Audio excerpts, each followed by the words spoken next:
2024-25 में आयुष विभाग के अंतर्गत प्रमुख रूप से महायोगी गुरु गोरखनाथ आयुष विश्वविद्यालय गोरखपुर का निर्माण कार्य पूर्ण किए जाने, जनपद अयोध्या में राजकीय आयुर्वेदिक महाविद्यालय एवं जनपद वाराणसी में राजकीय होम्योपैथिक मेडिकल कॉलेज की स्थापना किए जाने का लक्ष्य है।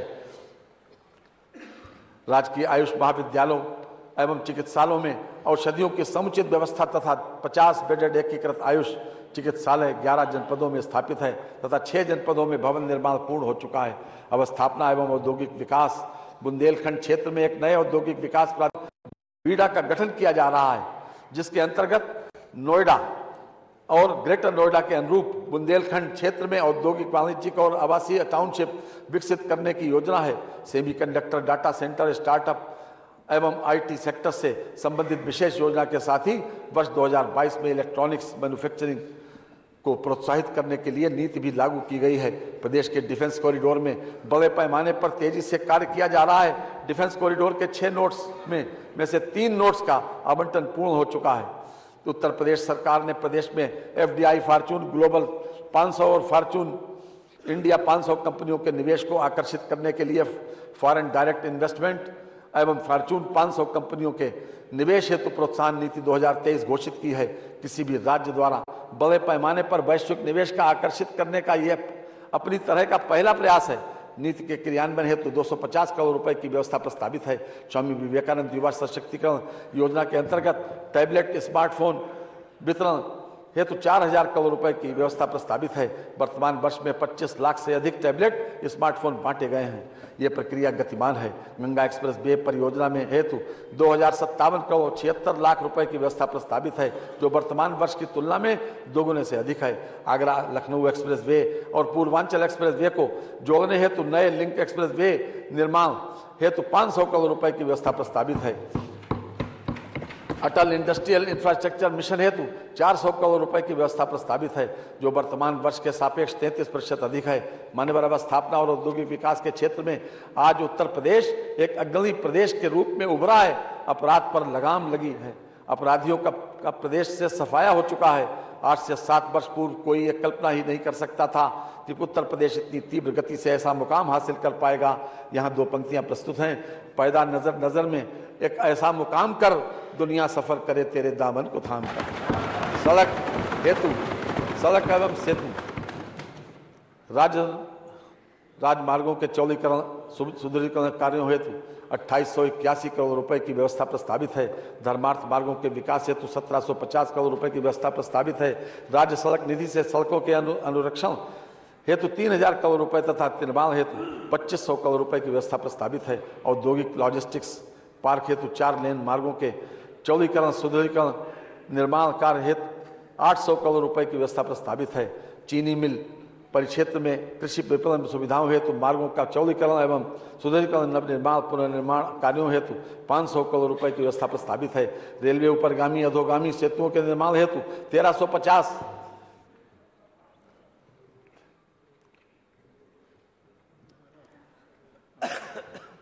500 करोड़ रुपए की व्यवस्था प्रस्तावित है। रेलवे ऊपरगामी अधोगामी सेतुओं के निर्माण हेतु 1350 प्रस्तावित है। शहरों एवं कस्बों में ट्रैफिक जाम की समस्या के समाधान के लिए शहरों में फ्लाईओवर आदि के निर्माण हेतु 1000 करोड़ रुपए की बजट व्यवस्था प्रस्तावित है।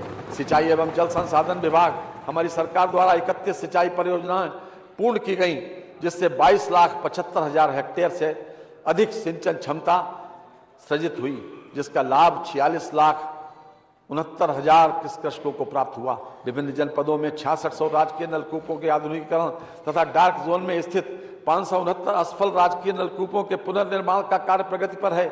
इन कार्यों से लगभग 1.33 लाख हेक्टेयर सिंचन क्षमता की पुनर्स्थापना होगी तथा लगभग 1.10 लाख कृषक परिवार लाभान्वित होंगे। नहरों एवं सरकारी नलकूपों से किसानों को मुफ्त पानी की सुविधा हेतु 1100 करोड़ रुपए की बजट व्यवस्था प्रस्तावित की गई है। नदी में सुधार एवं कटाव निरोधक परियोजनाओं नाबार्ड पोषित के लिए 1530 करोड़ 60 लाख रुपए की बजट व्यवस्था प्रस्तावित की गई है। डार्क जोन के असफल 569 नलकूपों के लिए 70 करोड़ रुपए की व्यवस्था की गई है। नमामि गंगे एवं ग्रामीण जलापूर्ति जल जीवन मिशन हेतु 22,000 करोड़ रुपए की व्यवस्था प्रस्तावित है। इसमें 2000 करोड़ रुपए की धनराशि अनुरक्षण मद हेतु है। मुख्यमंत्री लघु सिंचाई योजना हेतु 1020 करोड़ रुपए की व्यवस्था प्रस्तावित है। वर्षा जल संचयन है एवं भूजल संवर्धन योजना हेतु 80 करोड़ रुपए की व्यवस्था प्रस्तावित है, जो वर्तमान वर्ष की तुलना में लगभग 51% अधिक है। ग्राउंड वाटर रिचार्जिंग एवं चेक डैम निर्माण हेतु 65 करोड़ रुपए की व्यवस्था प्रस्तावित है, जो वर्तमान वर्ष की तुलना में लगभग 23% अधिक है। नागरिक उड्डयन, प्रदेश में हवाई कनेक्टिविटी को बढ़ाने के लिए प्रदेश सरकार द्वारा निरंतर प्रयास किए जा रहे हैं। इस उद्देश्य की पूर्ति भारत सरकार की रीजनल कनेक्टिविटी स्कीम RCS उड़ान तथा राज्य सरकार की उत्तर प्रदेश नागर विमानन प्रोत्साहन नीति के माध्यम से की जा रही है।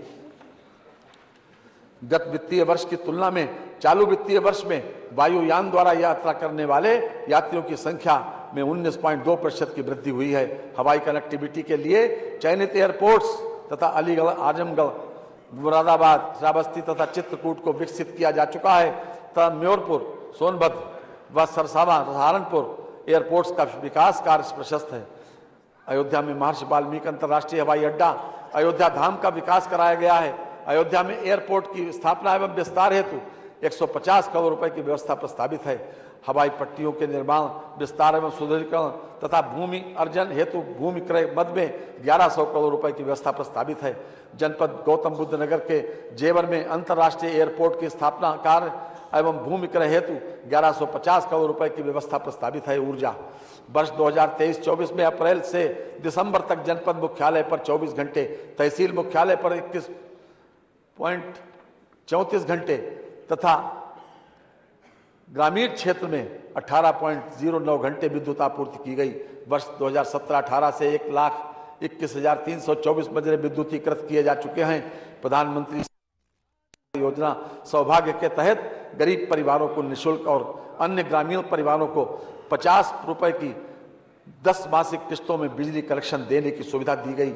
इस योजना में 62.18 लाख इच्छुक घरों को विद्युत संयोजन निर्गत किए गए हैं। पारेषण तंत्र की कुल क्षमता तो वित्तीय वर्ष 2016-17 में 16,348 मेगावाट थी, को वर्ष 2022-23 में बढ़ाकर 28,900 मेगावाट तक किया गया है, जिसे वित्तीय वर्ष 2023-24 तक बढ़ाकर 31,500 मेगावाट तक किया जाना लक्षित है।